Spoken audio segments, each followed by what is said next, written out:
Hello, class. My name is Dr. Neil Sogi, and I'd like to start off with a joke. What kind of shorts do clouds wear? Thunderwear!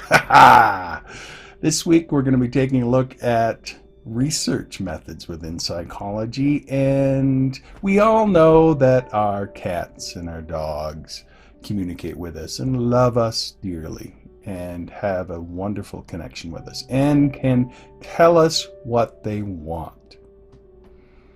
But have you ever considered what it'd be like if your pet could do more than that? Could your pet teach you math? Teach you language skills? Help you to navigate a map? That's an interesting question. Now, in exhibitions beginning in 1891 and led by his trainer Wilhelm von Ulsten, who was also the owner of Hans, Hans would demonstrate almost human-like intelligence. Now, here's the thing. Hans was a big, strong horse. And yet he was able to respond to questions with a variety of hoof taps or other actions in order to communicate his answer to certain questions. And using this method, Hans amazed the general public and even a lot of leading psychologists of the day with his apparent ability to perform things like answer questions in basic German, do basic math, do arithmetic functions, to identify colors, to read and respond to questions that are written down, to identify a word that's spelled correctly, and even to identify the correct musical note that was being played.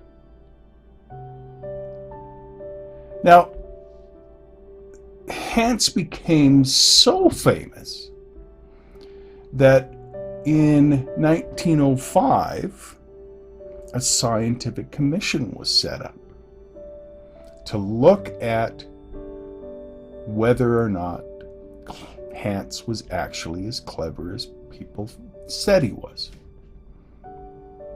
Now, in this first scientific commission, they came away and said, yeah, Hans can actually do what people say that he can do.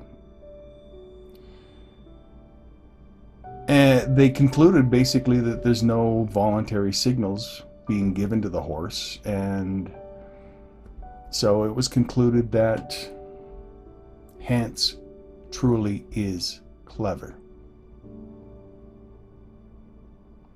But there were a few researchers that really questioned this. And one of them was a behavioral psychologist by the name of Oscar Funkst, who was a student at the Psychological Institute at the University of Berlin. And Oscar Funkst, in 1906, visited with Clever Hans and his owner, and did a series of carefully designed experiments to closely observe what was going on. And it turns out, according to Oscar Funkst, that Hans was indeed clever. However, he was only clever if the person asking the question knew the answer, or if he could see someone who knew the answer. Because it turns out that Hans could not do basic math. He could not read German. He could not identify proper notes. But what he was clever at doing was reading body language And so when someone else knew the answer to the question, Hans could read the body language so accurately that he could see their muscles tense when he got close to the right answer. And then he would stop, pounding his hoof. And so Oscar Funkst revealed that Hans was indeed clever, but not the way we thought. Now, if it wasn't for Funkst, we might end up having horses teaching math, or reading German, or who knows what else, running our government. But thankfully, due to Funkst trials and detailed observations, it was revealed the ways that Hans was clever. And that's an important feature for us to be mindful of when we look at research in psychology. Observations and interpretations often can be wrong. You see, people function on various different levels. Human subjective reality is what we call the mythic level. We live in stories, and we tell ourselves stories. And that creates our sense of reality. But above that is the world of phenomena, of things that are observable. And what science does is take those mythic stories and looks at the phenomena and tests the level of the phenomena. And based on those observations can refine our mythic story. And that's the benefit of all of scientific research. Now, there's a level higher than that called the noumena, which is all of reality in all of its connectedness. And that, unfortunately, is that level that, only God knows.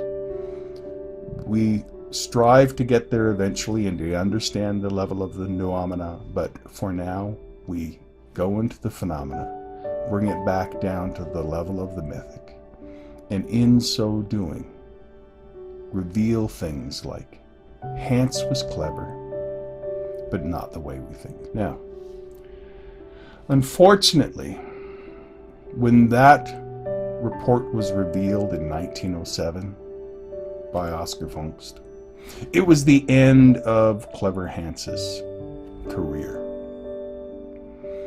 Wilhelm von Osten no longer wanted to take him around to fairs around Europe, and it was a short time later that World War I broke out.